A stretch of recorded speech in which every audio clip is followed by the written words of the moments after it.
The honor of being the only person on stage today who will introduce herself. I'm Suzanne Nguyen, a graduate student here at MIT, and have been organizing this event along with others. This event came to be by a collaboration between the Thistle, a progressive student group here at MIT, and the Technology and Culture Forum, also at MIT. If you are interested in getting involved or finding out more about these groups, you can find some information on the tables out front. Before I get on with today's event, it's important that I acknowledge our sponsors, without whose generous support this event would not be possible. EQed, which is assisting recurring cultural and diversity events at MIT, the MIT Fund, and the MIT History faculty. There's an event right after us in Kresge, so our program here will end promptly at 1 p.m. And at 2 p.m., there'll be a movie screening of the Gucci Tunnels with director Mickey Grant. That will take place in the Student Center just outside in the room 20 Chimneys, which is on the 3rd floor. So today we're looking back on a war that officially ended on April 30th, 1975. It's interesting how NPR has commemorated this anniversary. All week long, NPR has been featuring pieces on Vietnam, describing today as the 30th anniversary of the day US troops left Vietnam. And I've heard people talking about that day as the day the US anti-war movement brought the war to an end. Though those things have some truth to them, the depiction of the events in Vietnam as entirely the results of actions of Americans makes me wonder how much history is being left out. An American friend of mine insisted to me that Vietnamese people didn't exist as a separate people until just before the war.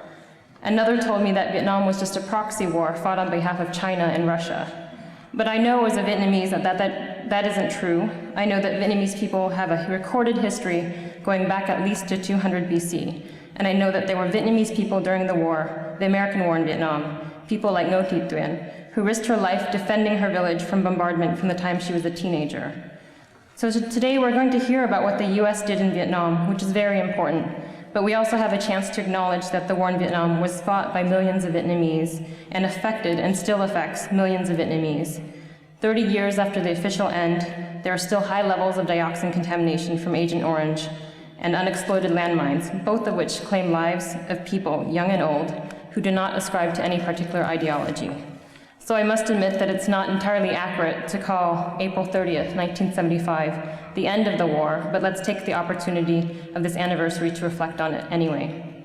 So now I'll turn things over to our moderator. Linda Pinkau is executive producer at WMBR News on the MIT radio station. She has a show called What's Left, which airs Sunday mornings from 11:30 to 1 p.m.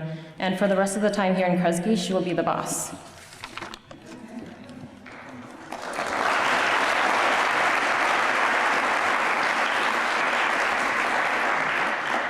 Thank you, Suzanne. Here are the ground rules for today's program. Each of our two speakers will talk for about 30 minutes. Professor Long will speak first, and then he'll take questions from the audience. After Professor Chomsky speaks, you can address questions to either or both of them. Due to the fact that many people will want to ask questions, we're going to have to limit questions to 1 minute each. I brought my stopwatch. I'm going to be very strict, and we're going to also ask you not to make lectures, but to pose questions. Please refrain from commenting during the speeches as well.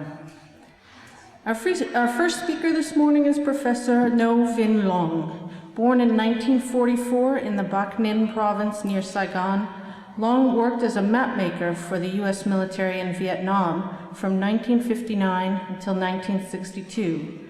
After witnessing tremendous suffering in the countryside during what was known as the Strategic Hamlet Program, he resigned from his job, returned to Saigon, and started organizing student demonstrations against the Vietnamese government.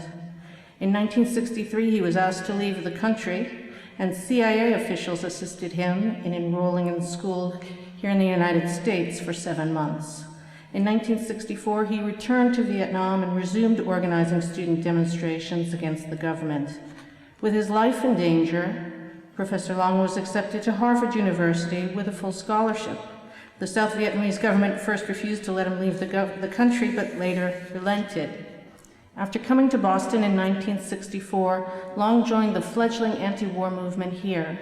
He was the first Vietnamese American to speak out openly against the war and against US foreign policy. He toured the United States on an anti-war lecture circuit with Noam Chomsky, Howard Zinn, and others. Long received his PhD in East Asian history and Far Eastern languages from Harvard University in 1978. He became a U.S. citizen in 1991. He's been a history professor at the University of Maine since 1985. He's the author of the book Before the Revolution, The Vietnamese Peasants Under the French, Vietnamese Women in Society and Revolution, the French Colonial Period, co-author of Agriculture and Rural Society in the Period of Industrialization and Modernization, which is a book published in Vietnam in 1997. And he's also co-editor of the book Coming to Terms, Indochina, the United States, and the War, published in 1991. This morning, Professor Long will reflect on his personal experiences as a military mapmaker with the American counterinsurgency effort in South Vietnam and shed some light on what counterinsurgency really means. Please welcome Professor Ngo Vinh Long.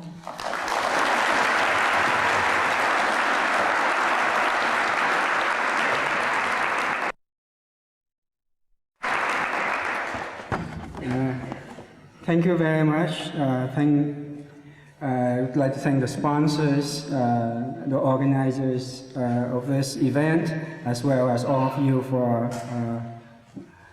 being here. I had the opportunity of speaking in this auditorium many times in the past, so this is very familiar place to me. And MIT was a very special place for me, partly because of my friendship with many people here. One of them is Professor Chomsky here sitting on the podium. In fact, it was Professor Chomsky who introduced my first book manuscript to MIT, which was published in 1973. That book manuscript had been delayed or kept at the Harvard University Press for 3 years, and so we retrieved it and we got it to MIT, and MIT published it promptly. So thank you very much, Professor Noam Chomsky. In fact, he also introduced other manuscripts of mine, one of which was an 800-page study of the Vietnamese rural area during the French colonial period. And MIT was going to publish it when I got a book contract by Random House, Pantheon Books, and I went to Vietnam for 7 months. After I got back from Vietnam, there were attempts on my life, and I was not able to turn the book manuscript into MIT in time. When the revision, when I did the MIT Humanities branch of the MIT Press, went belly up.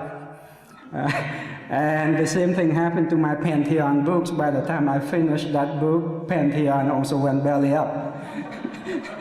I'm telling you this story not to say that to warn publishers who associated me would go bellying up, but to say that, you know, personally, I myself, because you want me to talk on a personal level, have had to deal with many pressing issues, and I decided that scholarship can be pushed aside.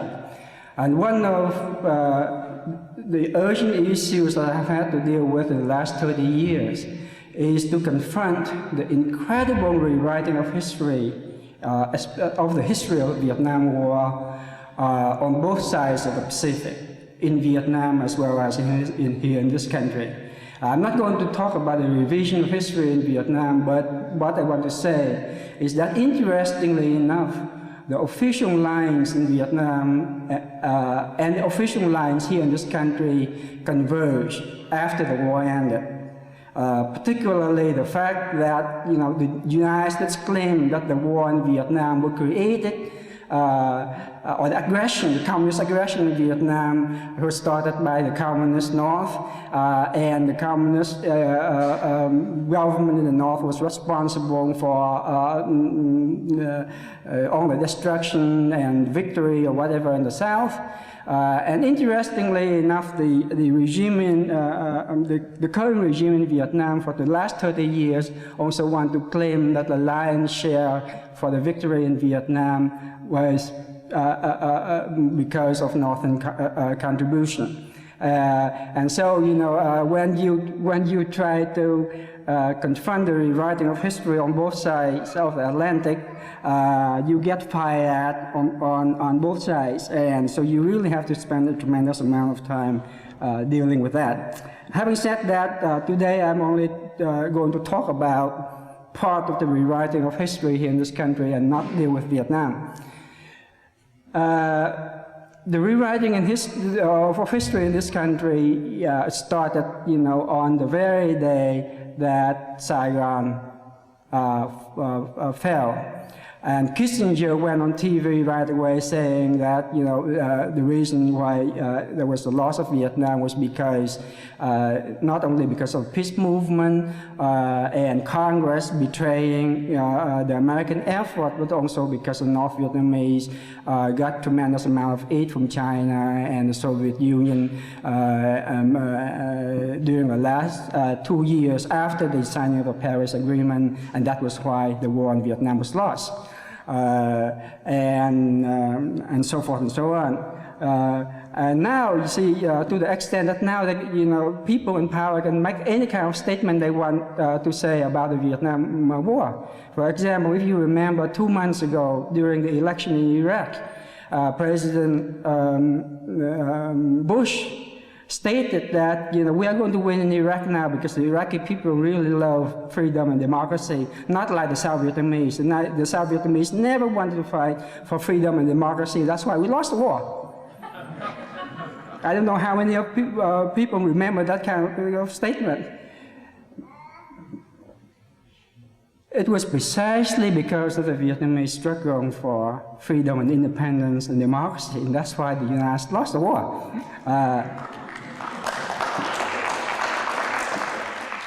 But never mind about that. You know, what I want to do today is to focus on one small issue. It's not small that, but one narrow issue, and that's counterinsurgency. Because, you know, in the last 2 years, almost every day we hear about counterinsurgency as if this is a new magical weapon that, you know, that the United States is going to use, has been using in Iraq and the Middle East, and somehow we are going to win this time. It's not like Vietnam, you know. And almost every week we hear the story about Iraq is not Vietnam. Of course, we know that Iraq is not Vietnam. It doesn't take that much intelligence to know that Iraq is not Vietnam.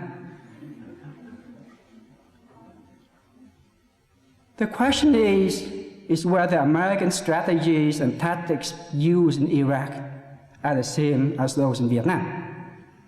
And counterinsurgency was not invented in the last 2 years. Counterinsurgency was invented, you know, at least as early as 1952. But to make the story short, it was applied in Vietnam as soon as the Geneva Agreement ended in 1954. And the United States right away sent its generals into Vietnam to try to conduct a counterinsurgency program against the former Viet Minh cadres in the South. Viet Minh stands for the League of Independence for Vietnam. At that time, they did not call it counterinsurgency, they called it pacification program. And the pacification program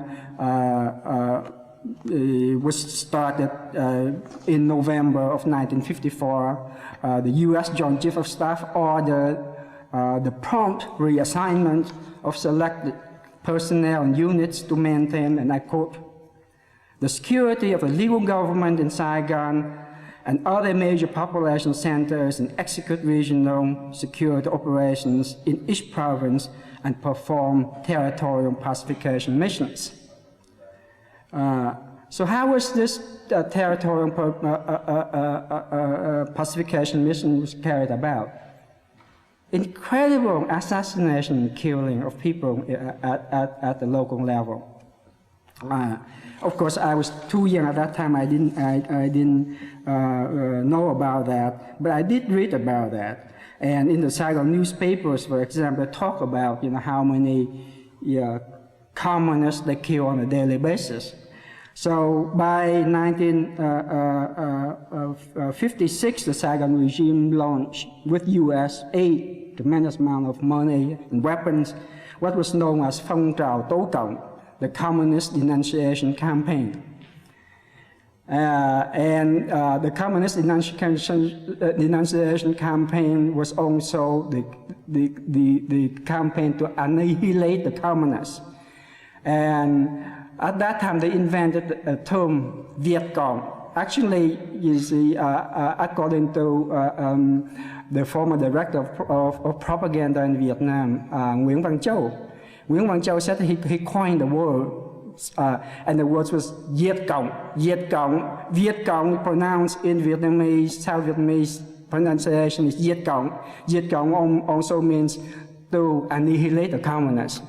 And so that was what the program was all about.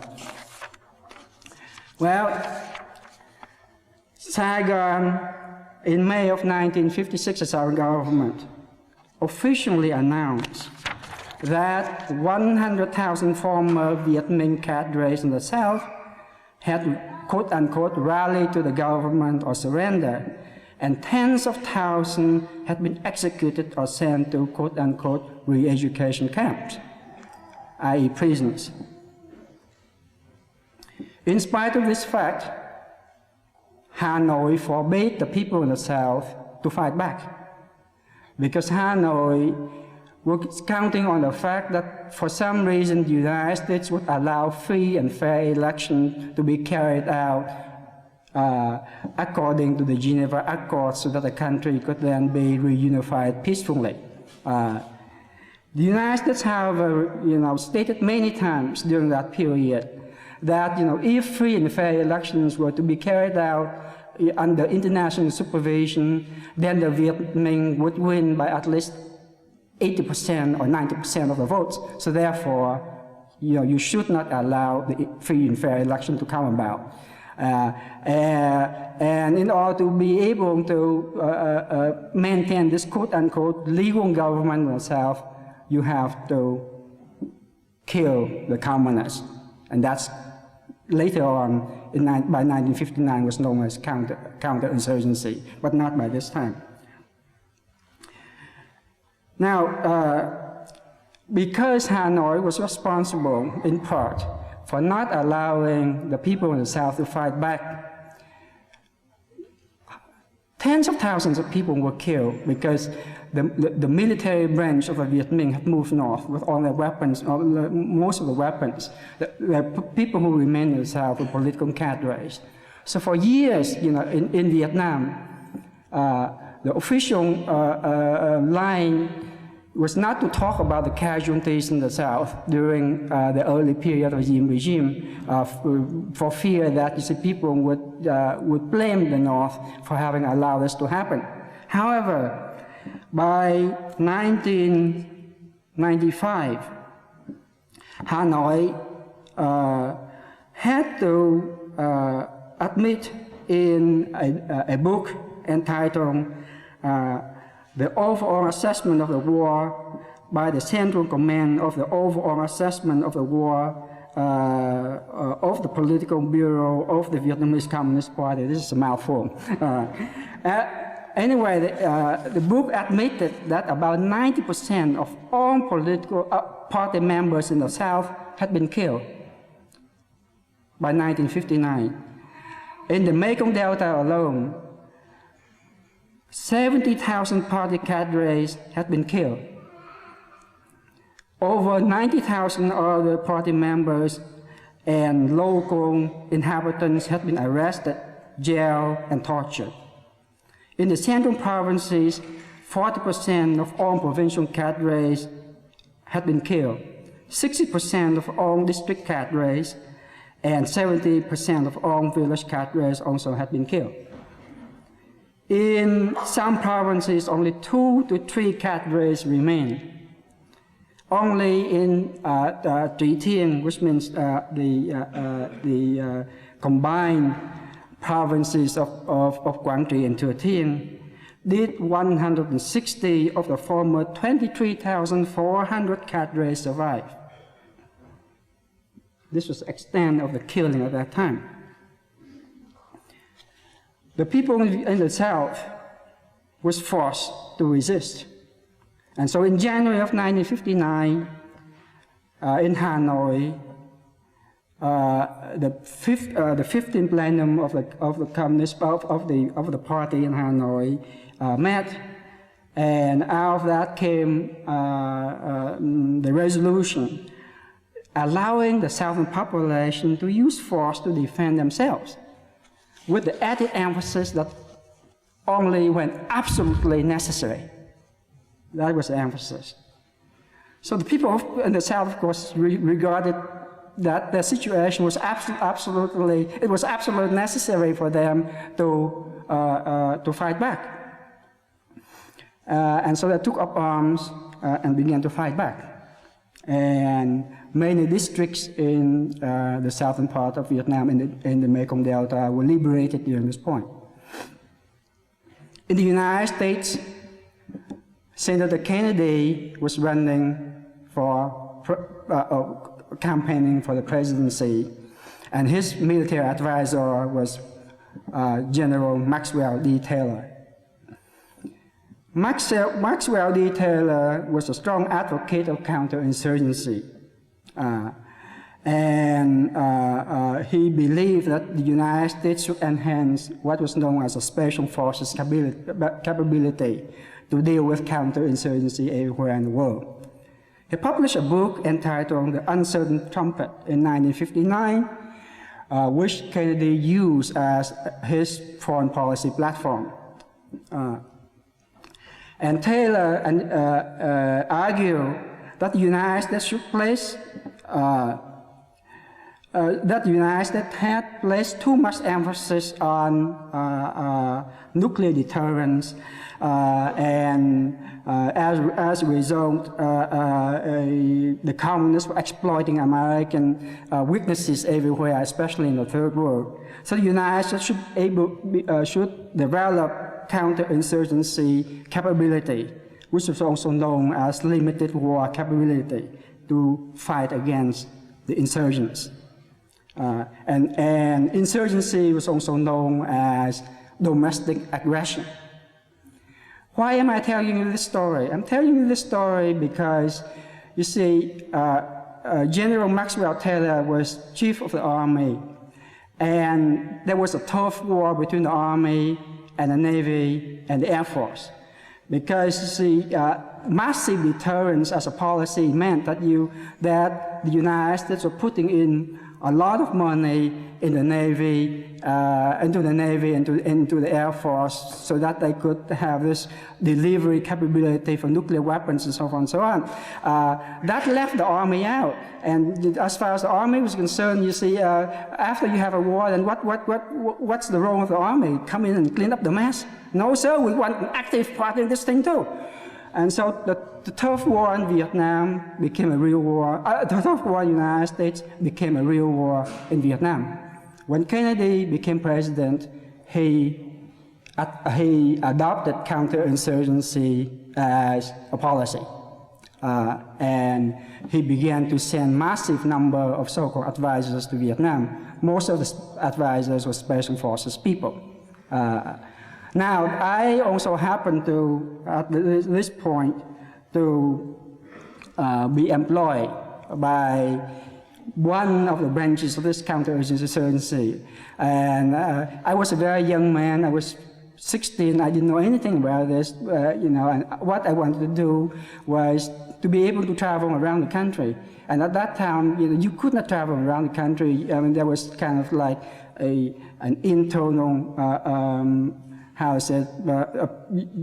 In order to go from one district to another district, you have to have a passport, an internal passport in order to do travel. And I wanted to find out what Vietnam was like. So this was an opportunity for me, and And I happened to meet some of these generals at an exclusive club in Saigon, the Sex Sportif. And I said, you know, I mean, you are hiring Filipinos and Japanese and these people, they don't know about Vietnam. They are apt to get themselves killed. And 2 months later, 2 Filipinos were killed in the Mekong Delta. And so they got back to me and said, hey, you know, how do you know about this? So you want to work for us. And so at a very young age, I worked for the United States, making military maps. But they were making different kind of military maps then. Ours was the least obnoxious thing, because we were basically making military maps, but there were also another part, which was making maps of villages. And the people who were making maps of villages were the people who were really engaged in counterinsurgency. Counterinsurgency included pacification, it included population control, it included and population control and counterinsurgency and pacification. All these things, they used different kind of methods. For example, there was what was known as an anti-malarial disease program. They had people going throughout the country spraying people's houses, and you know, and so people had this thing. How you say that? And they go to people's house, take things out of the house, spray, and when they took things out of the house, they tried to find out whether there were subversive literature and this kind of thing.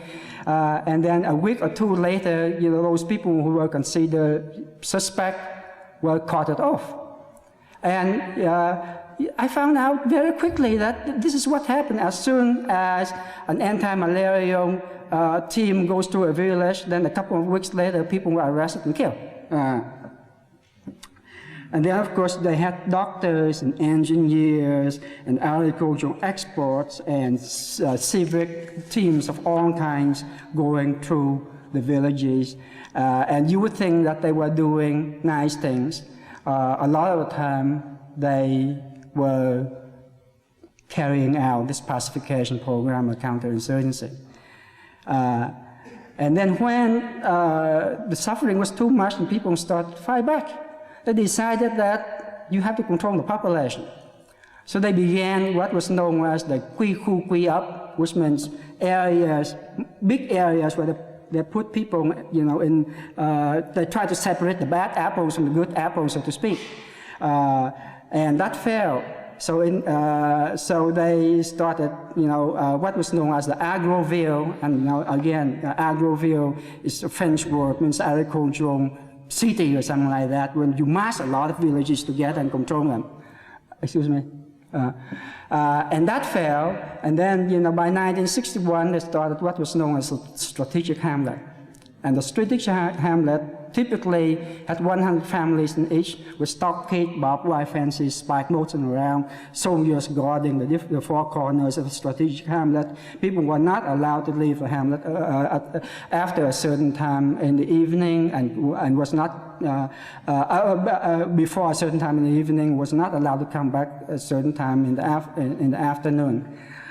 They were moved very far away from their paddy fields and farms. And as a result, in many areas, especially in central part of Vietnam, there were massive starvation. And I have documented this thing in detail in many articles and books. I don't want to go into that here. But when I protested, you know, to my higher up, saying that, you know, you are making people suffer, you are producing more communists, you know, than you are an enemy, and so forth and so on. People said, "Long, you're very naive. This is how we defeat the communists in Malaysia. This is how we defeated them in the Philippines, and by golly, we are going to defeat them in Vietnam too, very, very quickly." Well, it turned out that that was not the case. So again, to make the story short, they had to escalate the pacification program and counterinsurgency, because by 1963, when 80% of the rural population in the Mekong Delta, for example, were grouped into these strategic hamlets, the Diem regime was confronted with tremendous popular opposition, not only in the countryside, but also in the cities, by Buddhist students and so forth and so on. the United States decided that Jim had become a liability, so the United States supported a coup, if not to say staged it, and by November of 1963, Jim died, was killed. When Jim was killed, the pacification program totally collapsed. Most of the strategic hamlets had been dismantled. And there was nothing the United States could do for 2 years. So finally, the United States had to send American Marines into Vietnam in March of 1965. And there has been a lot of controversy in this country about how we did not have troops built up in Vietnam fast enough, you know. But you see, troops built up in Vietnam was much faster than troops built up in the first Gulf War and the Iraq War in terms of numbers. And when American troops went to Vietnam, most of their efforts went into pacification, as well as the efforts of the South Vietnamese soldiers. And pacification, again, is counterinsurgency. The idea here is this, and put people in this new, now they call it new life hamlet. They don't call it strategic hamlet, they call it new life hamlet. Presumably that you would have a new life if you get put into these concentration camps. And they call it up Tân Sinh. Tân Sinh is a Sino-Vietnamese word. And so when there were tremendous resistance on the part of the Vietnamese, they decided maybe that Sino-Vietnamese word, the people of Vietnam couldn't understand, so they changed it into colloquial Vietnamese. They call it Ấp Đời Mới, which means the same thing, which means new life hamlet. But they translated it back into English, they call it the new life hamlet. If you remember. And there were professors here at the university, at MIT, you know, who supported this program, if you remember.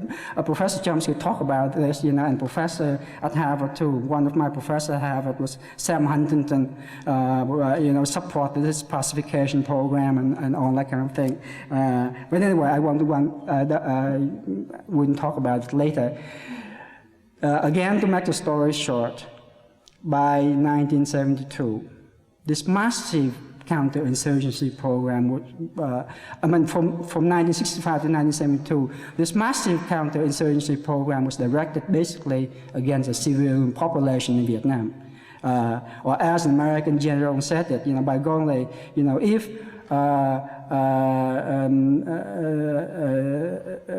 the Viet Cong are just like fish swimming in water, you know, which is the population, then by golly, we are going to dry up the ocean. But in the sea, then we are going to dry up the sea. And so they put people in this new life hamlet.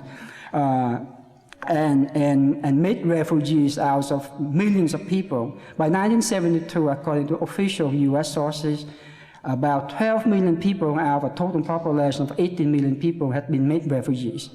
And many of them will live in refugee camps and in this new life hamlet. And that was the extent of counterinsurgency in Vietnam. And of course, you see, if you look at figures of casualties, the Vietnamese claim eventually after 30 years, actually they claim about 25 years ago, that there were 3 million Vietnamese killed in the war, most of them in the South. And the majority of people who were killed in the South were civilians. And that was counterinsurgency. Let me now try to link it to what is happening now here in Iraq. They are talking about counterinsurgency. And they think that this time it's different because the resistance in Iraq is not as strong as in Vietnam, and so, you know, win-win. As if winning or victory would justify what they are doing to the people in Iraq. What I'm trying to say is that they managed to kill most of the revolutionaries and already from the period from 1954 to 1956 or 57. But because of the suffering of the people in the South, the people in the South fought back. They did not have to receive orders from the North. In fact, the North forbade them to fight back. So my question is, how much of the suffering that is being is being imposed on the Iraqi people, would make whether the suffering or that's being imposed on the people in Iraq would not make them take up arms and fight back. Whether you have support from Syria or Iran or whatever or not, and even if they, they were to be defeated, the question is whether that's right or not. We hear so little about the suffering, that the civilian population in Iraq, have to endure. Every day we hear that there's, some terrorists blow up some American trucks here and there and that kind of thing. This kind of body counts. But what about civilian population there? And the suffering there, whether that would fit into the quote-unquote insurgency or not. And if it does, then would the United States be able to withdraw from Iraq very soon, as Bush says, or whether the United States will stay in there for a much longer time, imposing more suffering on the people of Iraq. So if there is anything that we can learn from Vietnam, is that you should not underestimate nationalism, and you should not underestimate people's desire for freedom and independence and democracy and all of that. They are going to fight back because these are good values. It's the values that they praise, and not because they are afraid of all the destruction caused by the United States. Let me stop there, and then we can talk about things later. Let me make one proposal to amend what Linda said, is that instead of me answering questions now, let me suggest let Professor Chomsky talk first, and the two of us would answer your questions after he gives his talk. Okay, thank you.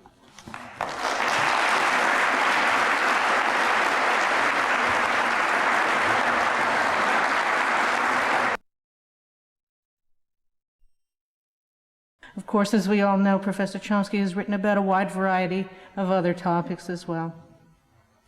The brilliant author and activist from India, Arundhati Roy, wrote these words about Chomsky in 2003, quote, "The magnitude and intensity of Chomsky's work is a barometer of the magnitude, scope, and relentlessness of the propaganda machine that he's up against.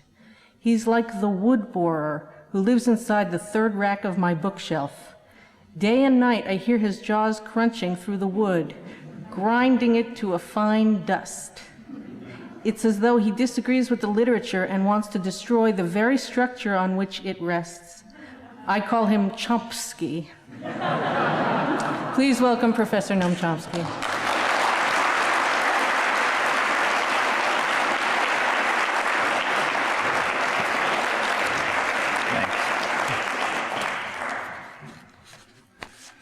If there were some time, I could describe what I might write in my memoir someday about some other experiences that I had with book publishing in the MIT Press, which I think Long knows about. For the people of Indochina, the issue of crucial significance is what happened to them to these ravaged countries during one of the worst, if not the worst, war crime of the post-Second World War era. Horrendous assault upon a civilian population, primarily South Vietnam, as Long pointed out. For the world, what's of crucial significance is how these crimes are interpreted in the aggressor state, namely us. That question, in part, is pretty easy to answer for intellectual elites in the United States, for the communities in which we live. It's pretty easy to determine. There's a huge published record. And there's a certain spectrum. I won't talk about the right wing. Much more interesting is the dissident extreme that is permitted within the mainstream. So there's no one more extreme than Anthony Lewis in the New York Times. At the end of the war in 1975, he wrote a retrospective in which he said that the war began with benign intentions, but with blundering efforts to do good. That's how it began. But by the kind of thing that Long was just describing, but by 1969, it had become clear that it was a mistake that was too costly for us. That's the extreme end. Why 1969? Well, because that was about a year and a half after the business community in the United States had turned against the war, partly because they regarded it as too costly to the United States, and partly because they recognized what I think is true, that the U.S. had basically won the war in terms of its major war aims, so there wasn't any point going on. 1960, we do also know something about public opinion.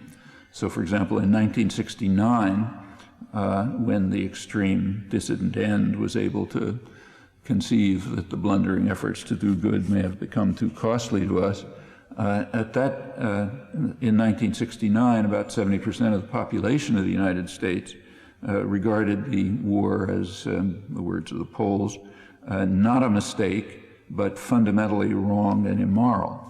If you want to do the numbers, which incidentally are sustained up until the most recent polls just a few years ago, roughly 70%.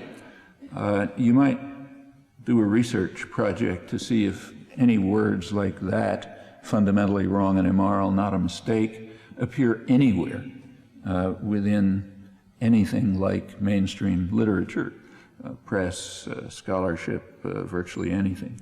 But it does happen to be the opinion of the vast majority of the population, and the numbers are pretty striking because these are people who've never heard it.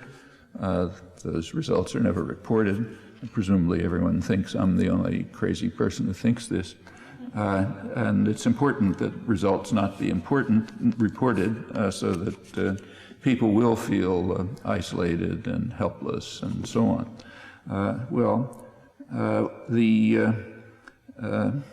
Why did the business press believe that the war had basically been won by 1969? It's an unusual view. The usual story is the U.S. lost. In fact, that's supposed to be a terrible loss. Well, whether the U.S. won or lost depends on which war aims you're looking at. There were maximal aims and there were basic aims. The maximal aims were to turn Indochina into actually what was described as the model, described openly as the model, namely Indonesia after 1965. In Indonesia in 1965, U.S.-backed, partly instigated military coup led by General Suharto.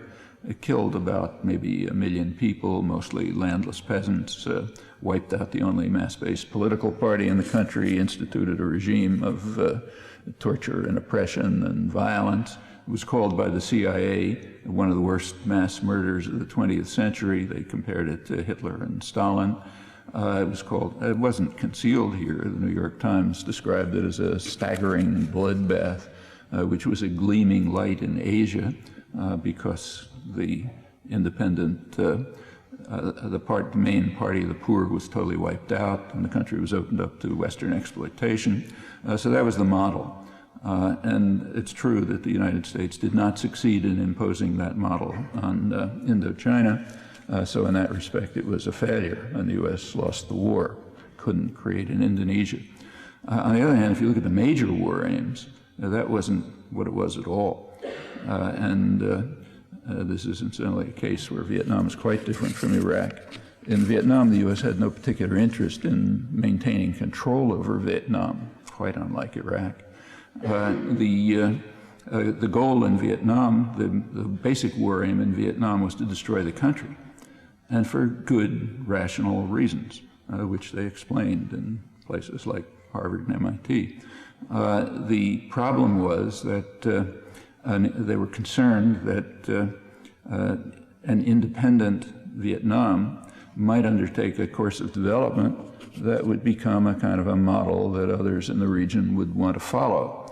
It's what's called in internal documents a virus that might infect others. And when you have a virus that might infect others, you have to destroy the virus and inoculate the others.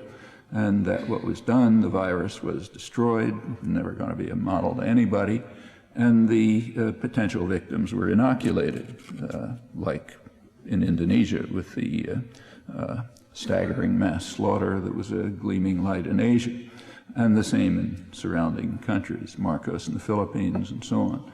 And the concern about the spread of the infection was very deep.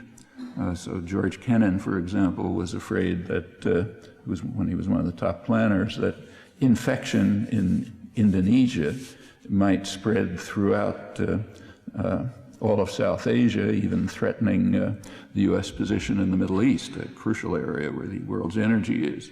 And it was feared that the Vietnamese virus might extend as far as Indonesia. And if that happened, Japan, it was John Dower here described Japan as the super domino.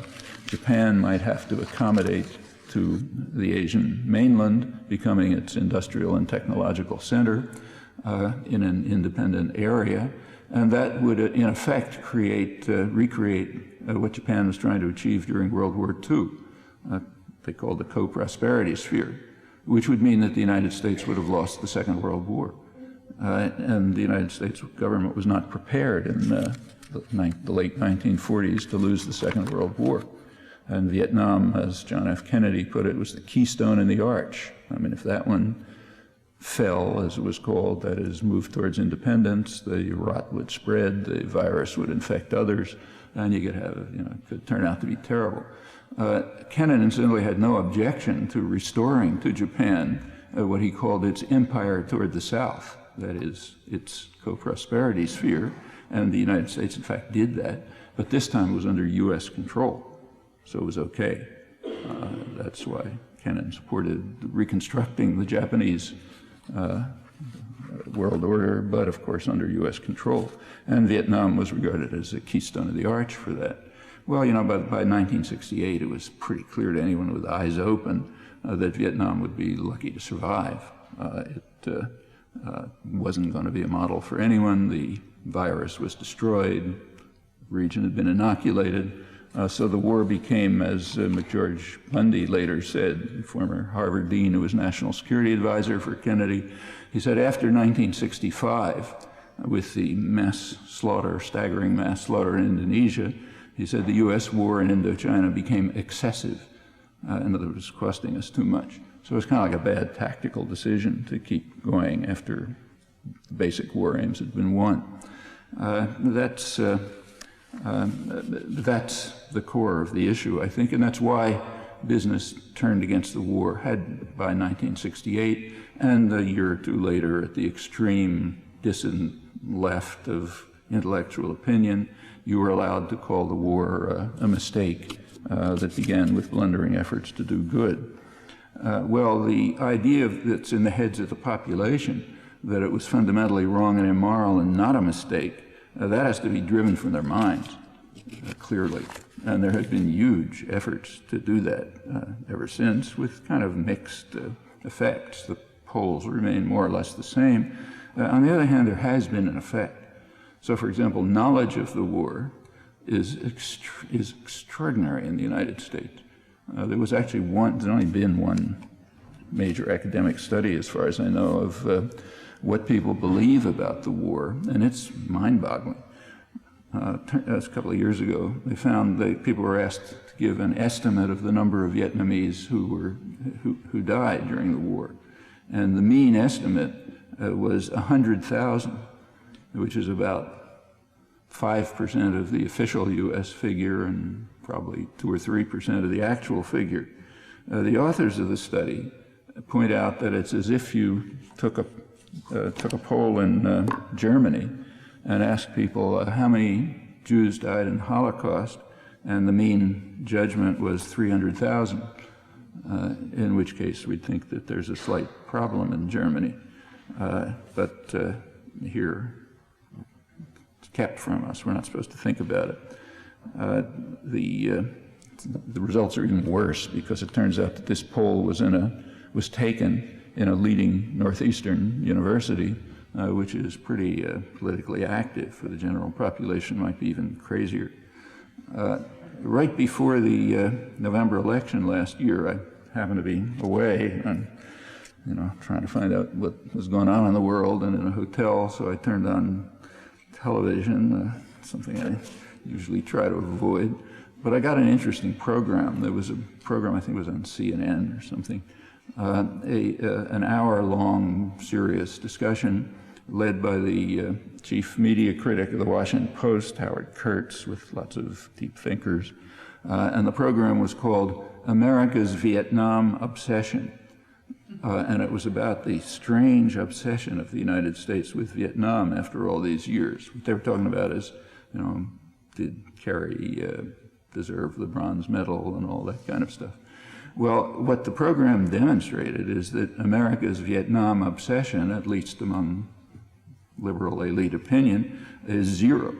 There's only one question that arises about Kerry in Vietnam, and that is, what was he doing in 1969 deep in the Mekong Delta, which had been practically devastated, killing South Vietnamese, 7 years after John F. Kennedy had launched an outright war against South Vietnam, focused on places like the Mekong Delta, and 15 years after the United States had instituted a Latin American-style terror state in South Vietnam, which, as Long just mentioned, had killed 70,000 people in the Mekong Delta alone. Well, whatever happened in the whole country. So what was Kerry doing there 15 years after this?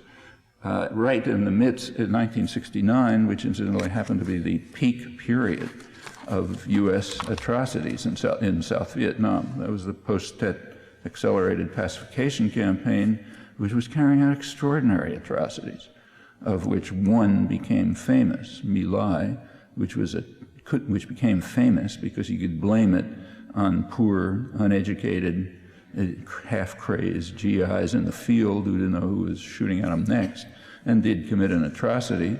But as it happened, that was a minor footnote to a major mass murder campaign, Operation Wheeler Wallowa, which was organized by nice guys like us and sitting in air-conditioned offices who were plotting B-52 raids on villages and killing who knows how many tens of thousands of people.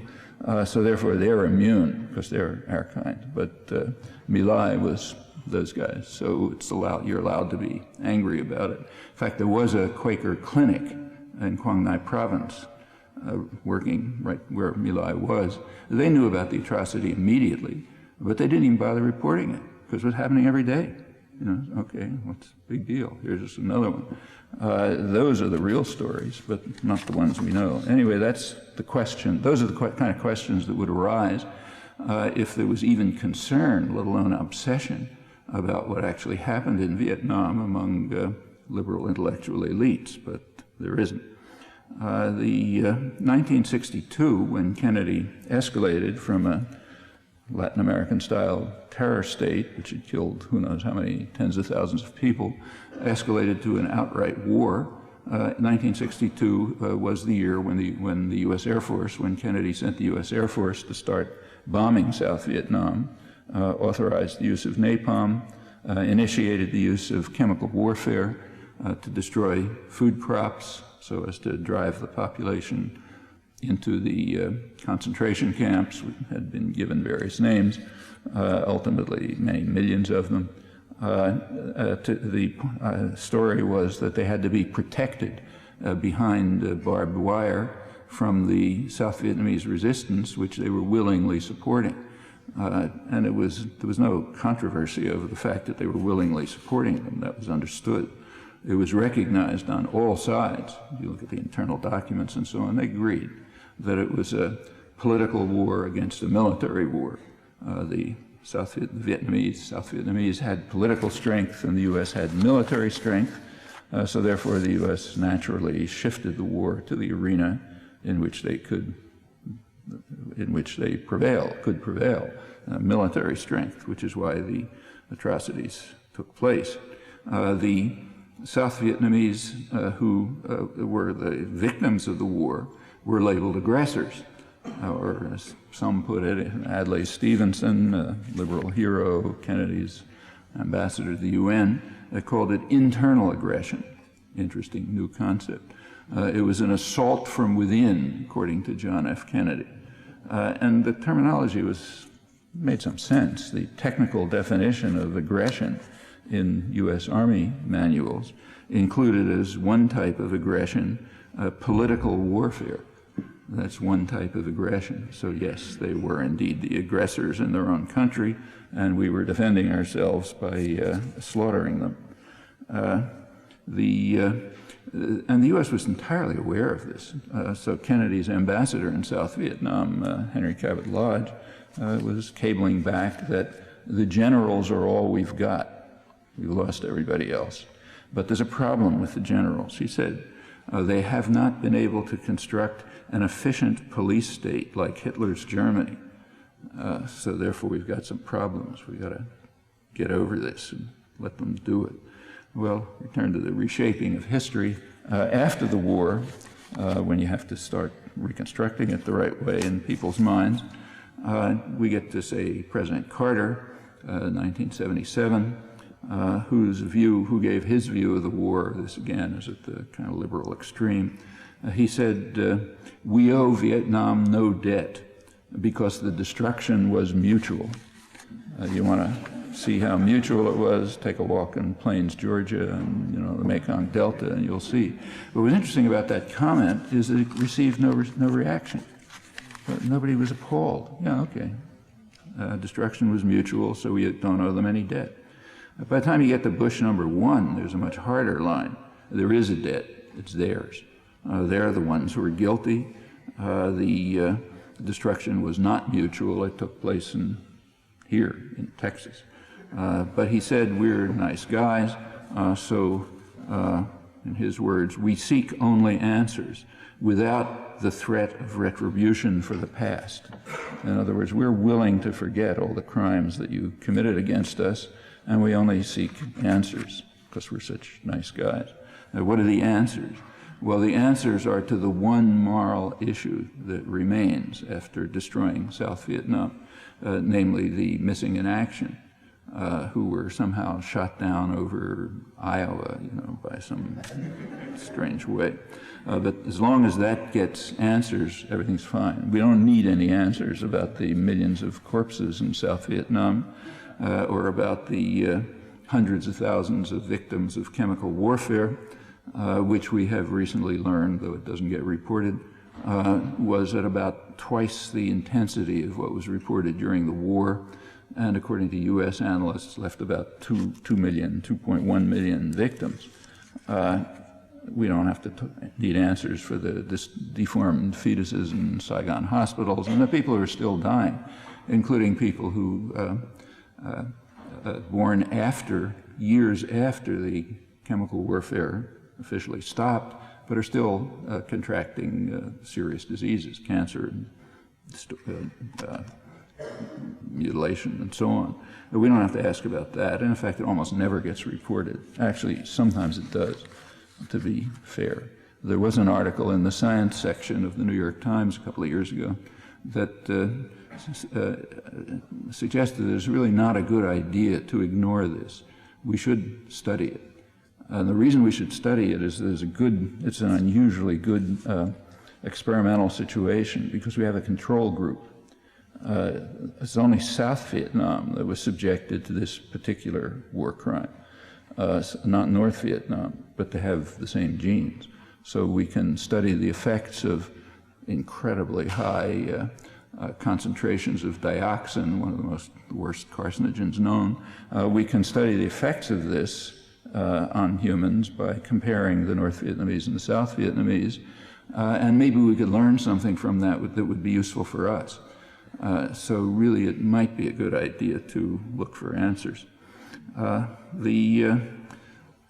We'll go on a couple of years, and we get to Robert McNamara's memoirs 10 years ago, in retrospect.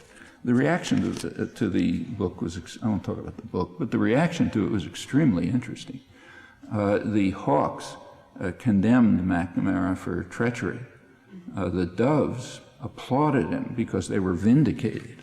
And this includes, you know, the real people way out at the edge. I mean, the religious leaders who were opposing the war on moral grounds. They were vindicated.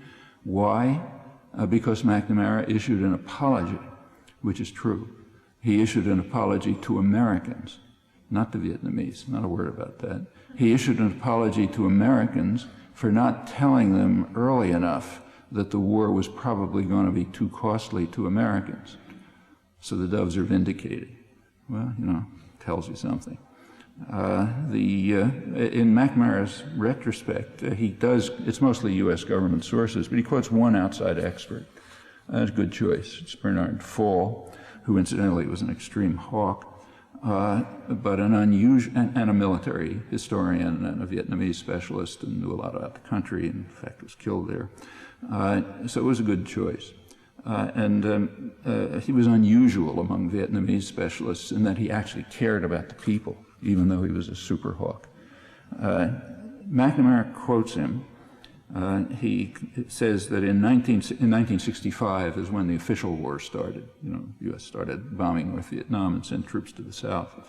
In 1965, McNamara says that he doesn't quote, he refers to Bernard Fall, as a great expert, and he said Fall was providing encouraging news, McNamara says, encouraging news which helped persuade Washington that the U.S. effort could not fail. So that was really good news. What did Fall actually say? What he said is, in 1965, he said what changed the character of the war was not the bombing of North Vietnam, not the sending of U.S. soldiers to the south, but the decision to escalate to unlimited aerial warfare against South Vietnam at the price of literally pounding the place to bits. That was the encouraging news, because he added, well, in the short run, the U.S. probably can't lose. So Washington was very encouraged. The Washington liberals were very encouraged because Fall said they could not lose at the price of pounding the place to bits. McNamara goes on and says that in 1967, Fall reversed his stand and felt that U.S. power and technology might not prevail. Again, he doesn't quote him, but here's what he said. He said, Vietnam as a cultural and historic entity is threatened with extinction under the blows of the largest military machine ever unleashed against an area this size, and U.S. force might prevail, he felt, extinguishing the country. So that's, if you can try to figure out what goes on in someone's head who reports that sort of thing, let me know about it. The operative values of the U.S. war are very well illustrated by comparison of the bombing of the South and the bombing of the North. The bombing of the South was vastly more intense and started years earlier. But if you look at the records, we now have a rich array of records from the Pentagon Papers and other internal sources and memoirs like McNamara's, and they're all the same. The bombing of the North was meticulously planned. You know, very careful thinking about, should we go here, should we escalate a little, and so on and so forth. Huge record. The bombing of the South is barely mentioned. There weren't any plans. You just do it, you know. Right? Bomb the place to bits, extinguish the country. It's also true the anti-war movement, unfortunately. Most of the protest was against the bombing of the North. Which was a crime, hideous crime, but peripheral. I mean, the bombing of the South, the attack on the South, the counterinsurgency and the bombing and everything else, were far worse. Among the in the establishment, a protest was almost entirely against the bombing of the North. Bombing of the South was barely mentioned. Well, what's the difference between them? Unfortunately, it's regrettably easy to answer, to give this explanation, to give the explanation. The bombing of the South was costless to the United States. The population was totally defenseless. So you could bomb them as much as you want. Do you want to drive the country to extinction? Not going to cost you anything. And there was not very much international protest because the West accepts the moral principles of Western imperialism, after all. It's been going on for hundreds of years. If you want to destroy defenseless people, that's your right. On the other hand, the bombing of the North was dangerous for the United States. The bombing the North, you might be hitting Russian ships in the Haiphong Harbor, or an internal Chinese railroad, which happens to pass through North Vietnam. And there are embassies in Hanoi, which might not be happy about it, Western embassies, and so on. So bombing of the North carried a certain risk for the United States, and therefore was meticulously planned. But bombing of the South, being completely costless, is scarcely even mentioned. Well, unfortunately, that's easy to talk about and explain, and the same is true of the very rare cases like My Lai, where atrocities are acknowledged, as long as you can blame them on somebody else, not like us. You'll notice that the same is going on in Iraq. What happened at Abu Ghraib, for example, is criminal, but it's much easier to blame it on, whatever her name is, England, some uneducated person who's sort of forced into the army, but because it's a mercenary army, the poor, and to absolve, say, Donald Rumsfeld or George Tenet or George Bush, who are the people who are responsible. Actually, Human Rights Watch just put out a report on that, which won't be reported, I'm sure. Same in, say, Fallujah. There were reports about atrocities in Fallujah. One Marine killed somebody who was apparently wounded or not resisting. That became a big atrocity. What about the turning Fallujah into Grozny, just smashing the city to dust? Well, that's not an atrocity. What about capturing the general hospital the first day and forcing the patients to lie on the floor, taking them out of bed, forcing them to lie on the floor, hands manacled behind their back, under guard? That wasn't a secret. There's a big front page picture in the New York Times about it. I mean, that is a grave breach of the Geneva Conventions, and George Bush, in fact, is subject to the death penalty for that under U.S. law, under the U.S. War Crimes Act. That's literally true. U.S. War Crimes Act of 1996, passed by a Republican Congress, makes grave breaches of the Geneva Conventions crime punishable by death. Actually, that's part of the reason, I presume, why Bush's legal counsel, Alberto Gonzales, now Attorney General, advised him to rescind the Geneva Conventions because he said it would reduce the likelihood of punishment. Well, not bad advice. Okay, I'm barely skimming the surface, and I'll stop here. But the general point is that we're not talking about some exotic tribe we don't understand. We're talking about ourselves, the most important topic, the one we're supposed to understand best, and the one that's certainly most important to us. And unless people like us become capable of looking in the mirror honestly, the biology's only experiment with higher intelligence is likely to prove quite brief.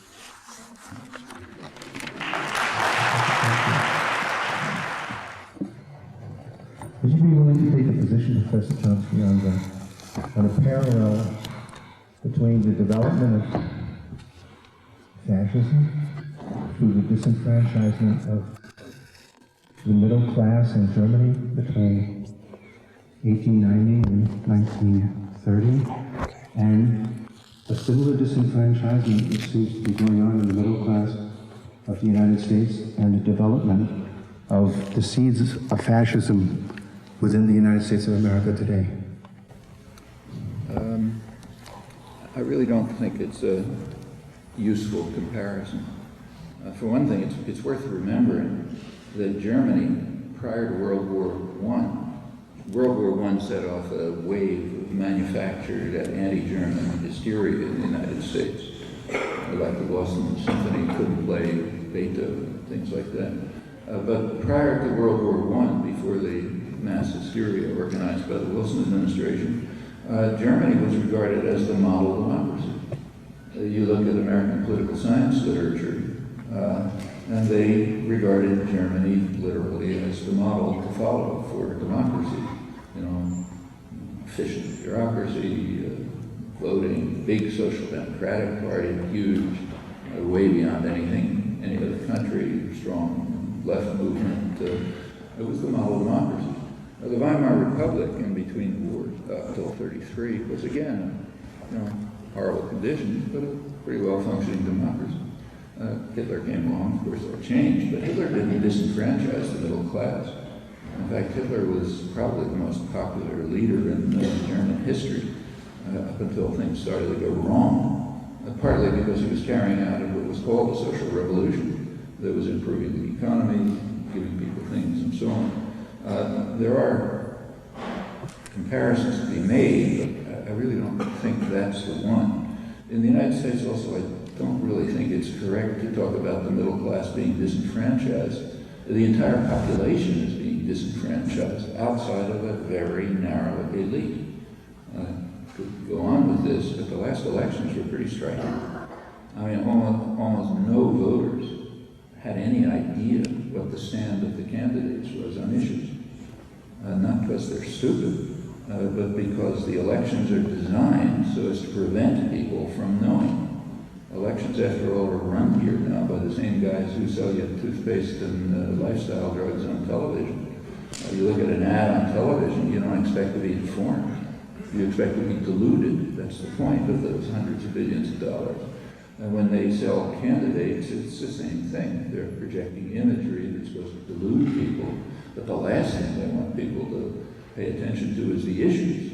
And the reason for that, which doesn't get reported, is that there's extensive evidence showing that the bipartisan consensus in the media are far to the right of the general population on a whole host of major issues. So it's quite important to get issues off the agenda and to project imagery like in toothpaste ads. And that's a kind of disenfranchisement, but it's a different kind than what was carried out in Germany. Professor Chomsky, and Professor Long, you can comment as well. In the recent Iraqi elections, as you know, the American puppet leader, Alawi, the American appointed leader, only received about 15% of the vote, and all the other candidates that were associated with the American occupation, as you know, basically were voted out of office. And they now have a Shiite majority that is leaning more and more toward Iran. My question is this. If this trend continues, as the Americans perceive them to move closer to Iran, in essence, because of the commonality of Shiite religion and so forth, do you feel that the United States government may take some type of covert or back in the scenes type of maneuvers and so forth to undermine and destroy this government and claim that it's illegitimate because basically, let's face it, it's not going to carry out the American agenda in Iraq, which Americans consider vitally important to their energy needs for the future? Well, it's already happening, so we don't have to speculate. But if you look back a little bit, it's not ancient history, the U.S. tried in every imaginable way to prevent the election. It was strongly opposed to the election. It proposed all sorts of devices and trickery to avoid elections. But it was forced, it was compelled, pretty recently, it was compelled to allow elections. That should be regarded, I think, as a major victory of nonviolent resistance. And it's not, the U.S. doesn't care that much about suicide bombers, like in Vietnam. In the arena of violence, the U.S. cannot prevail, just overwhelming power. So you want to have suicide bombers, okay.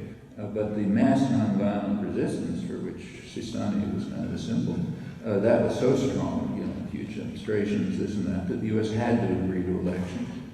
And as soon as it, of course, once it agreed to them, it took credit for them. That's naturally, and the media talk about it too, and so on. But the facts are just uncontroversial, and more intelligent and independent analysts point them out. Once the U.S. could not avoid the elections, it immediately sort of went to the next level. Let's try and subvert it. So it did have its own candidate, the Adlai, and he was given every possible advantage, access to unique access to state television and every resource the state could provide. The independent media were kicked out of the country. Al Jazeera, which is the most important of the independent media, was tossed out of the country so that they wouldn't interfere with a free election by reporting what's going on. But nevertheless, as you say, Alawi, the U.S. candidate, got actually about 14% of the vote. And technically is not in the cabinet, although some of his sidekicks are. Every single, aside from the Kurds, of their own interests, of the Arab parties, every one of them that was of any significance, including even the U.S. candidate, including Alawi, had as a leading plank a U.S. withdrawal. But the U.S. got to work on that very fast, and those are out. So by now they've all backed off on that and are now talking about, some kind of vague promises. Okay, that's a victory. The next question is who's going to take over the oil ministry? Right now it's in the hands of Ahmed Chalabi. Talking about that, and we will see where that goes. As for it is almost inconceivable that the U.S. could permit a sovereign democratic Iraq. It's not like Vietnam. Once Vietnam was sort of destroyed, the U.S. was happy to forget about it. But Iraq, you can't forget about it. It's right at the heart of the world's energy-producing region. It's the last major unexploited energy resource in the world. Huge untapped energy resources, very cheap, no permafrost, no tar sands, just stick a pipe in the ground and the oil gushes out. The U.S. is certainly going to try to insist on controlling that. Furthermore, if you just imagine what the policies of an independent sovereign Iraq would be, they don't love Iran particularly, but they'd much rather be friendly to Iran than be hostile to them. So they'll improve relations with Iran. They will stimulate, it's already happening, they'll stimulate moves towards autonomy and independence in the Shiite areas of Saudi Arabia nearby, which happens to be where all the oil is. So you can see for in the future a Shiite bloc, independent, controlling the world's major energy resources. And the chances of the U.S. permitting this are like an asteroid hitting the Earth tonight. It's not going to happen. Furthermore, an independent sovereign Iraq will try to regain its position as the leading Arab state, which is its natural position. It goes back to biblical times. That means rearming, confronting the regional enemy, namely Israel, probably developing weapons of mass destruction as a deterrent. The U.S. is going to sit by and watch that happen. The idea is so outlandish that the fact that people are talking about the U.S. trying to give sovereignty to Iraq is, you can't even call it a bad joke. It's inconceivable. So of course that's not going to happen. The only question is how you manipulate it so it doesn't happen. There's lots of means. 150,000 troops in the country. The U.S. maintains control of any of the economic support. A lot of it has been withheld as a lever to control the government. So it's very hard to know what to do. If, say, the Ayatollah al-Sistani calls for mass demonstrations to insist on, say, a timetable for U.S. withdrawal, it's very hard to predict what the consequences will be. I'm not going to comment on Iraq because Professor Chomsky has basically stated all of it. But I want to say a little bit about elections in Vietnam and the lessons from that. Every election in Vietnam was rigged in the most blatant manner in favor of the Saigon regime. Not only the first election for Diem, but for example the 1967 election, in which Vice President Key himself stated that the cheating was mind-boggling. in a country in the southern part of Vietnam, which had 8,100 polling stations. 7,000 committed 11 violations, which meant that there were all the violations that was in the book. On the day that the National Assembly in Vietnam was supposed to vote to ratify the election, General Ngo Vinh Long was the head of the police, charged into the National Assembly, which like your Congress here, got into the balcony, pulled out his pistol, sat back, put his legs on the table, and drank beer. And then General Nguyen Khanh, brought the army, the 2 divisions into Saigon. And so 6 hours later, the Saigon Congress or Parliament ratified the election in Vietnam. And then I can talk on about elections in Vietnam. Everyone was, horribly rigged.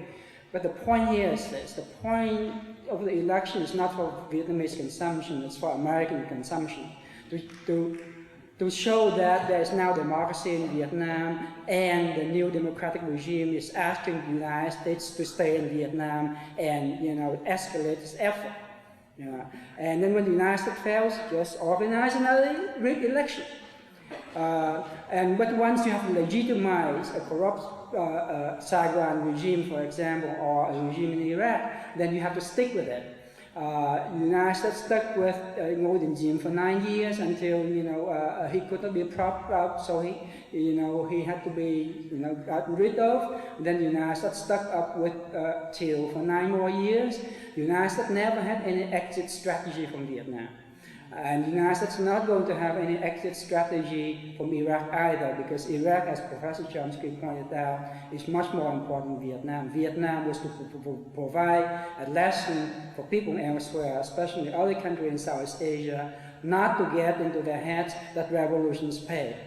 And that even if we succeed in getting rid of American clientele regimes in Vietnam, the United States was going to make the country of Vietnam pay in such a heavy, make Vietnam pay in such a heavy manner that Vietnam would not be able to recover for years to come. And that's also true. 30 years after the war ended, Vietnam is still struggling with rebuilding the country. And this has taught people elsewhere in Southeast Asia a lesson, in a way, not to fight against the United States. And that was the point of Vietnam. But Iraq would have similar problems. When the United States fails in Iraq, in some reason, of course, the enemies are going to be in Iran, the enemies are going to be in Syria, so let's extend the war. Expand the war, and the United States did that in Vietnam. The United States expanded the war into Cambodia and Laos and North Vietnam, to say that, the reason for our failure didn't have anything to do with our effort to build democracy in South Vietnam. It had to do with all these evil countries and people around that. And so I see not only no exit strategy, but I see the possible expansion of the war to other countries like Iraq and Syria. Hi, thank you. Most of the people in this audience, as I look around, weren't born 30 years ago when Vietnamese threw out the U.S. military. I'm one of the statistics that Dr. Chomsky mentioned in 1969 as a teenager. I realized the immorality and destruction in Vietnam, and it turned me and my family from right-wing Republicans to demonstrators in the street.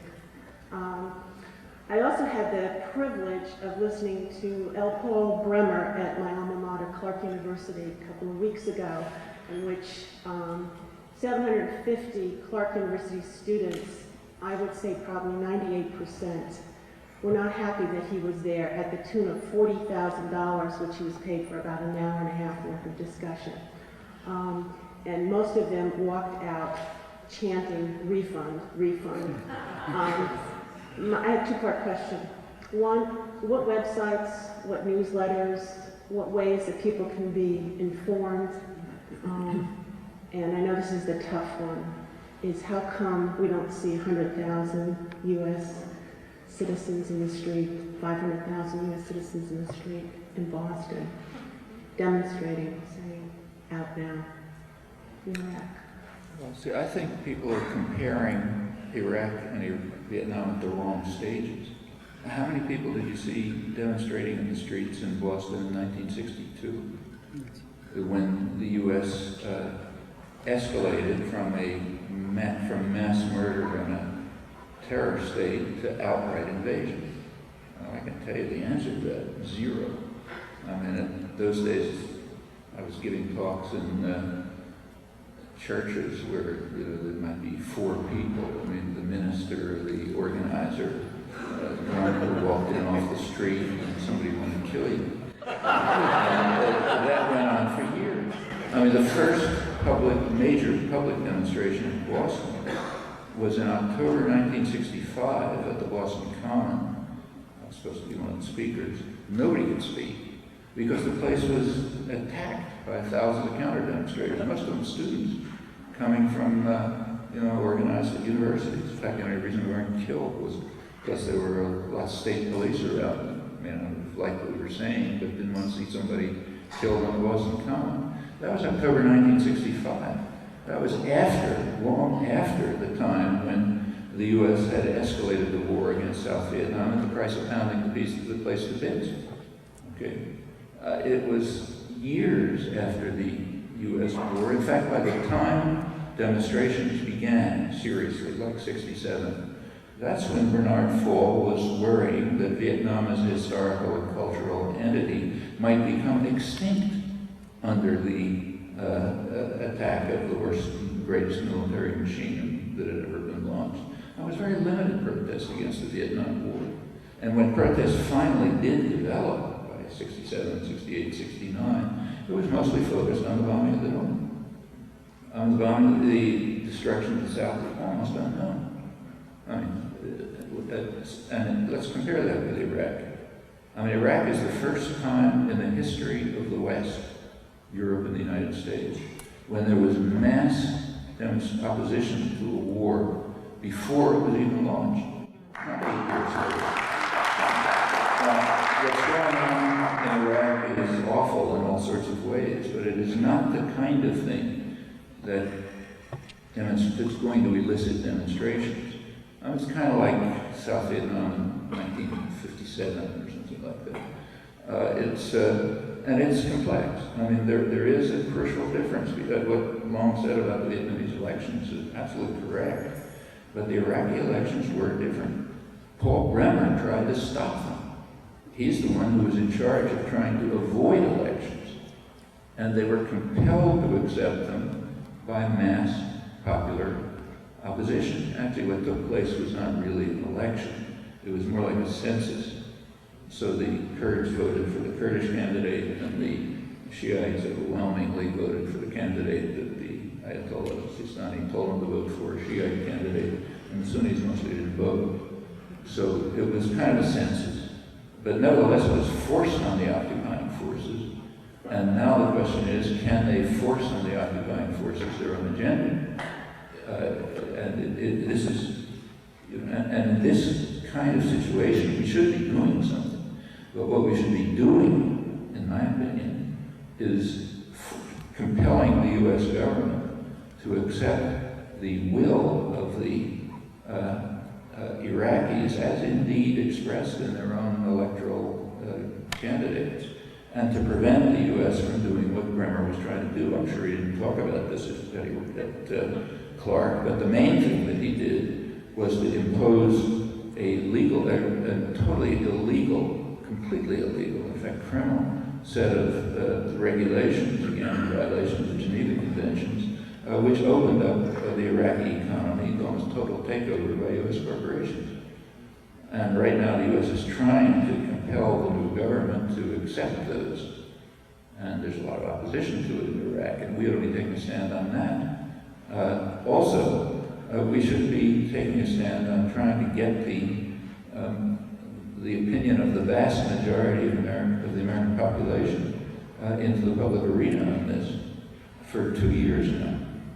Around 70% of the public has been calling for U.S. forces in Iraq, if they're there, to be under UN supervision, not U.S. command. In fact, the large majority of the American public is in favor of what Spanish voters voted for last year.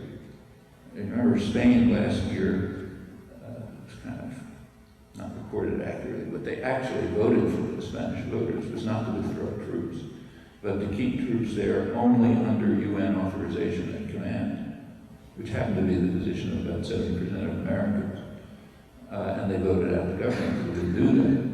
Well, there's a difference between Spain and the United States in this respect, and one that which should concern us. Spain is no model democracy, far from, but in Spain, people were aware of public opinion. Here they're not. And in Spain, people could vote on their opinions. Here it's inconceivable.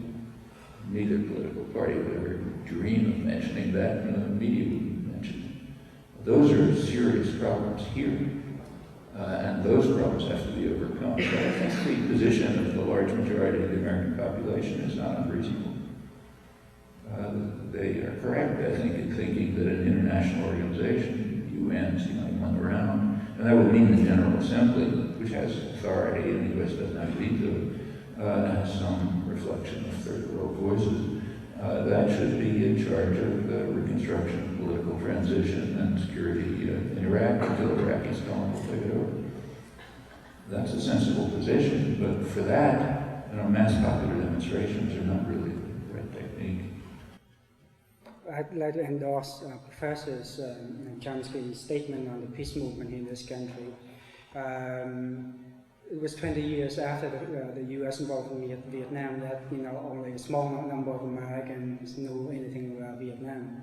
And when we started organizing in this country, it was very small groups of people. I, for example, every week went out to talk almost 6 or 7 times a week to groups of 2 or 3 persons or whatever, and we started building this kind of thing up.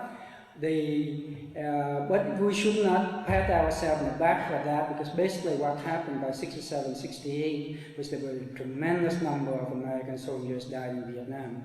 Every week about 400 persons in casualties. And I would like to hate to say this, but until we wouldn't have these mass demonstrations that you mentioned about, in Vietnam, until we have more Americans coming back, in body bags. But I don't wish that on American people.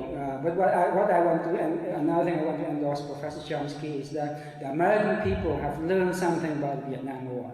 And the American people have reacted to other situations after the Vietnam War much more quickly than it ever reacted to Vietnam. And in this case, you see, there was a preemptive reaction to the American invasion of Iraq. And I think the American people have learned to distrust the government or to question, their lies. And I think that's a benefit that the Vietnam War and the anti-war movement in this country have contributed to this country. I should just add to that a separate point. It just happens that I just came back from the West, in fact, from what are reputed to be the most conservative regions of the West, like right on the Idaho border, where you see nothing but right-wing Christian evangelicals and the National Rifle Association and so on. I mean, there were audiences of 4,000 people, turning others away. The Northeast is one of the most backward areas in this respect. It's not a joke. You find this all over the country. People are engaged, they're concerned, and want to get involved in something. And there's very little in the way of organization. There's nobody putting together something they could do. That's quite different from Vietnam, and it means a real opportunity. Very confident of their military superiority vis-a-vis the Soviet Union and China, including nuclear superiority, and felt they had flexibility to do whatever they wanted in Vietnam.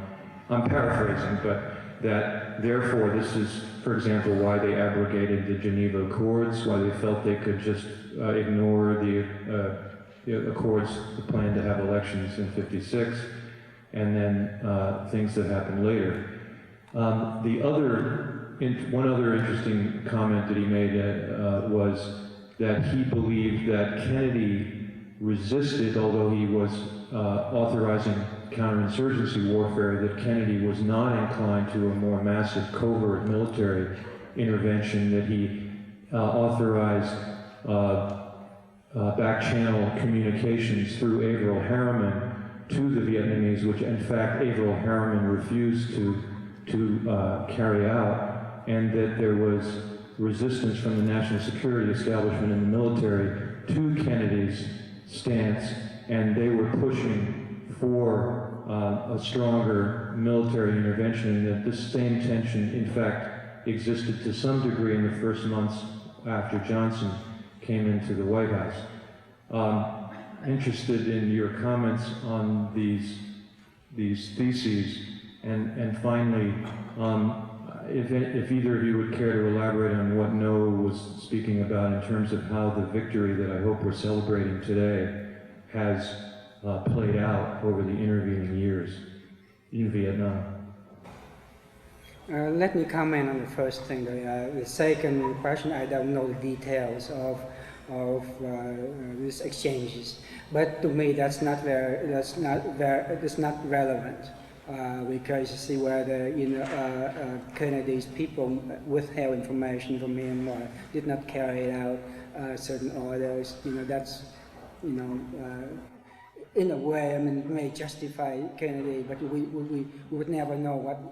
As far as the first thing was concerned, yes, it's true that the domino theory thing was meant for the American public, to scare the American public, and not the domino in the real sense. They never thought about domino in the real sense of the word. If Vietnam failed, other countries formed right after that, and that the Viet Cong would land in Honolulu or San Francisco or anything. But they were thinking of domino in this term, that if the Vietnamese struggle for freedom and independence and justice, you see,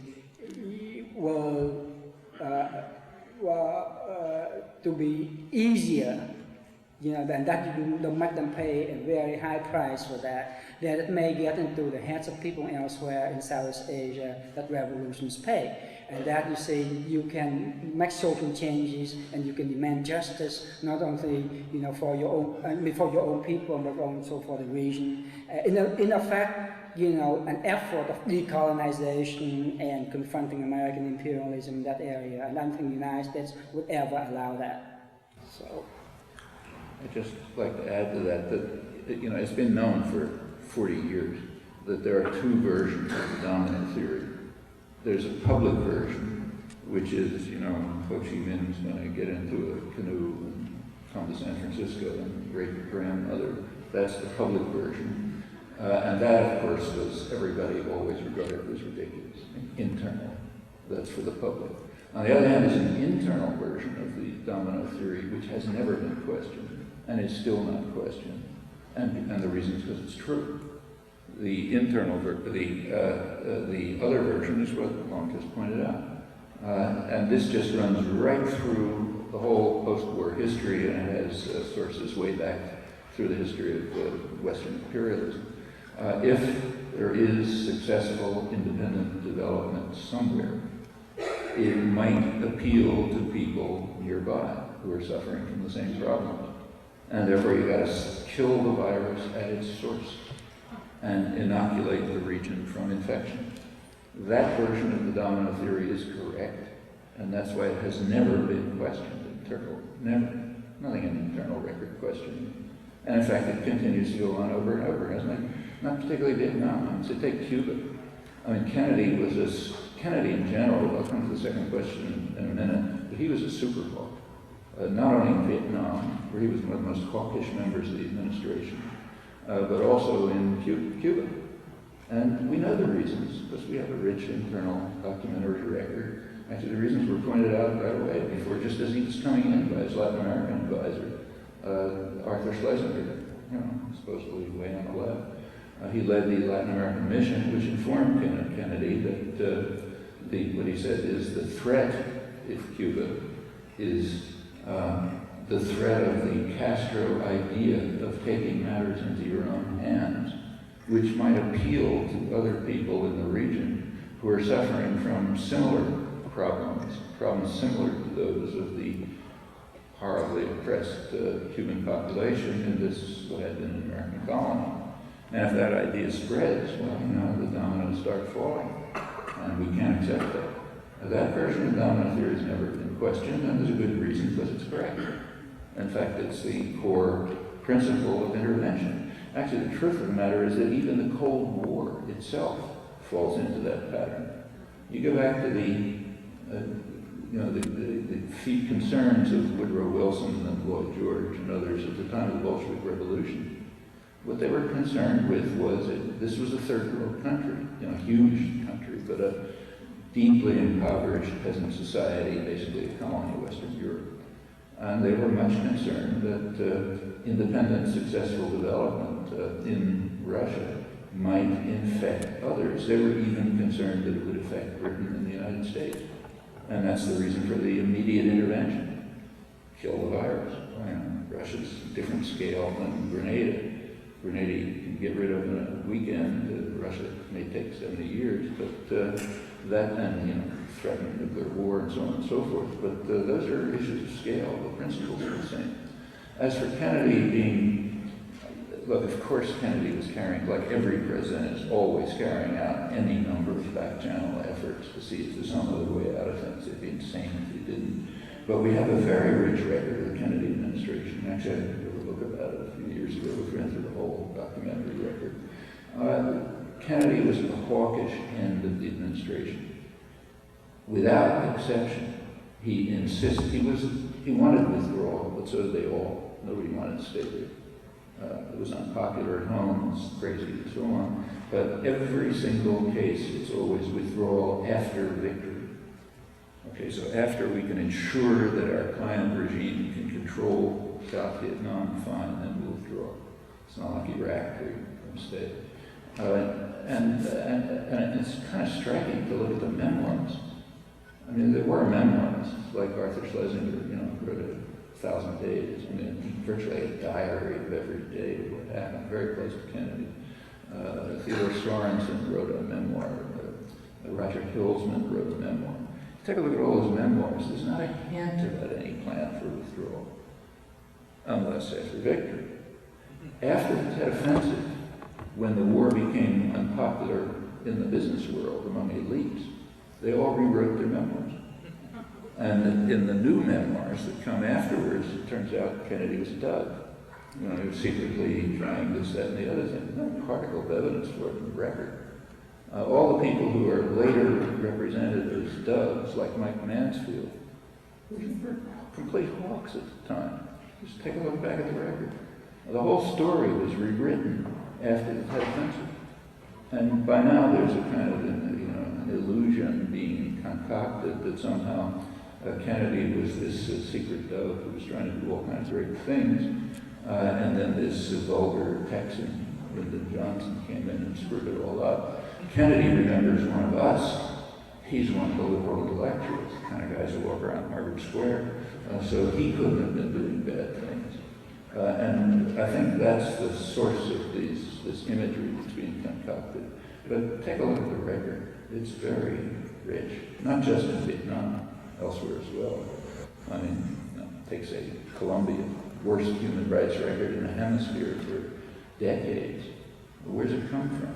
Well, it comes from a Kennedy Special Forces mission, counterinsurgency mission, headed by Special Forces General Lee Yarborough in 1962, who advised the Colombian army to resort to what he called paramilitary terror, to suppress what are called known communist adherents. Well, that means priests working with peasants, labor activists, and so on. It's just like Vietnam, that's what they were using. That's Kennedy. It's nice to have illusions about nice people like us, the kind we meet at dinner parties and so on, as distinct from those awful people down in Texas and so on, like Johnson. But try to verify. I don't like to take time from other questions, but let me add one quick thing. Today is April 30th. We talk about the end of the war in Vietnam. The U.S. war against Vietnam was fought on, continuously from 1975 up to very recently.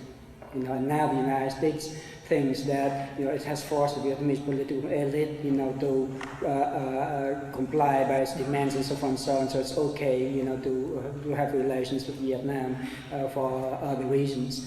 But let me mention, for example, April 14, not April, but May 14 of 1975, on the very day that Kissinger bombed Cambodia on May West thing, he ordered the Commerce and Treasury Department to impose a strict embargo on both north and the northern part of Vietnam and the southern part of Vietnam.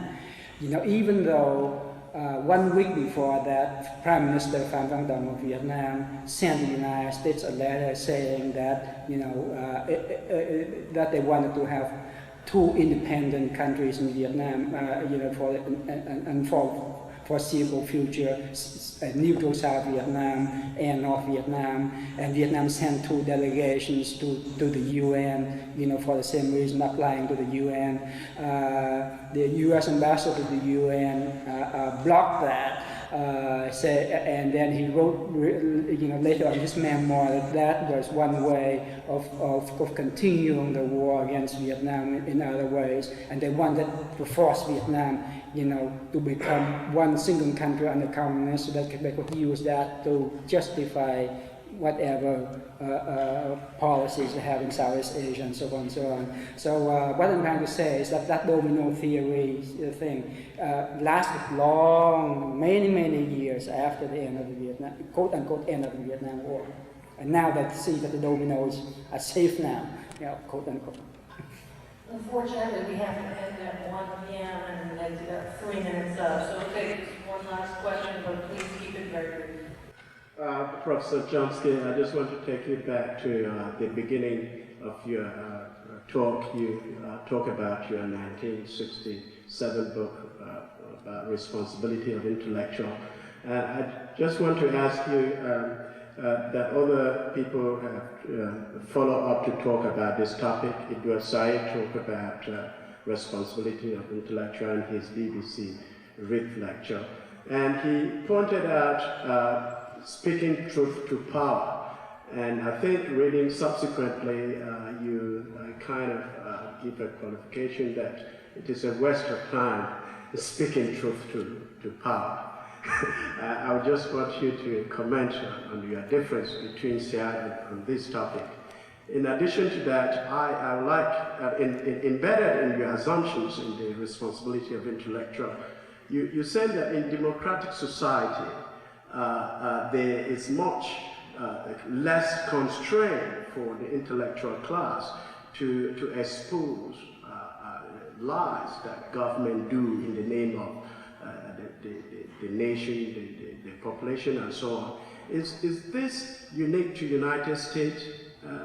Taking you back to your George Orwell's problem you were formulating around the 70s, was Orwell's looking at this intellectual class in the same way, or even back to Jonathan Swift, looking at the relationship between England and Ireland and other writers who were writing English role in Ireland.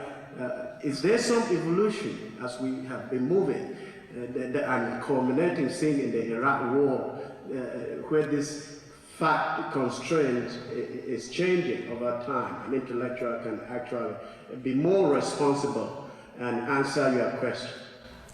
Well, Edward Said is an old and close friend of mine, and actually I doubt that we disagreed about this. The question is what you mean by the phrase speaking truth to power. I mean, if you take it literally, it doesn't make any sense. I mean, what's the point of speaking truth to McGeorge Bundy or Henry Kissinger? I mean, they know the truth. They don't want to hear it from us. We have nothing to tell them. So speaking truth to power is a total waste of time. What isn't a waste of time is trying to tell the truth about power. Well, that makes sense. But then what you're doing is engaging with the general population and trying to become involved. And you don't speak truth to them either. After all, who the hell am I? Why should I tell truth to the population? What you try to do is what a good teacher does. You try to encourage people to figure it out for themselves. and then do something about it. So what you should be doing is engaging with other people to try to use whatever, good fortune you have, maybe privilege, resources, training, whatever it may be, to help them try to figure out the truth themselves. That makes sense, and get them to overthrow power, not to talk truth to it. As far as the history is concerned, there's kind of some real truisms. I mean, I hate to say it because they're so obvious. I mean, the more freedom and privilege you have, the more opportunity you have. Okay, that's just elementary. The more opportunity you have, the more responsibility you have. Okay. And responsibility to do something useful with the privilege and freedom that you enjoy. And we do enjoy an enormous amount of freedom and privilege. It was never given to us by the powerful. It was fought for by the powerless, and they won it, and they achieved it, and you got to defend it, and you got to use that legacy to go on. But the fact of the matter is that people like us are uniquely free and from oppression. I know a lot of people complain about it, but the kind of repression that exists in places like this, in the United States, is minuscule as compared with what happens elsewhere in the world. I mean, take, say, U.S. colonies. Okay, so we just hear something else interesting about ourselves. We just passed the 25th anniversary of the assassination of the Archbishop of El Salvador, who was known as a voice for the voiceless. He was trying to speak for the poor. He was killed by forces, that we armed and trained. That set off the beginning of a decade of monstrous atrocities in El Salvador. They're run by the guys now in office, which ended symbolically in 1989 by the murder of 6 leading intellectuals, Jesuit intellectuals, priests, who had their heads blown off by elite military forces armed and trained and directed by the United States, who had already compiled a record of killing tens of thousands of the usual victims, peasants, working people, and so on. How much commemoration was there in Cambridge of the 25th anniversary of the assassination of the Archbishop and the 15th anniversary of the murder of 6 leading Latin American intellectuals? In fact, who in Cambridge could even tell you their names, let alone have read anything they wrote? Okay, now do a small thought experiment. Imagine that something like this had happened, say, in Czechoslovakia. Okay, so in 1980, the Archbishop was assassinated by Russian-backed forces. And in 1989, Václav Havel and half a dozen of his associates had their heads blown off by elite Czech forces armed and trained by the Russians. Would we know about it? You bet. Would there be a commemoration? I mean, screaming to the heavens. In fact, we could have had a nuclear war because we're so outraged by what they did. When we do it, it's gone. There was no, to my knowledge, there was no commemoration of any of this in Cambridge. There was in Boston, but not in Cambridge. There was in a church in downtown Boston. But, that's part of the difference between educated elites who are protected from knowledge and understanding. That's a large part of what education's about. And people who don't have those advantages of being defended from the truth and being indoctrinated. Okay, that tells you something about intellectuals. The Jesuit intellectuals who were murdered in El Salvador at our hands, and the Archbishop the same, they were not speaking truth to power. They were trying to help people understand what was happening to them and do something about it.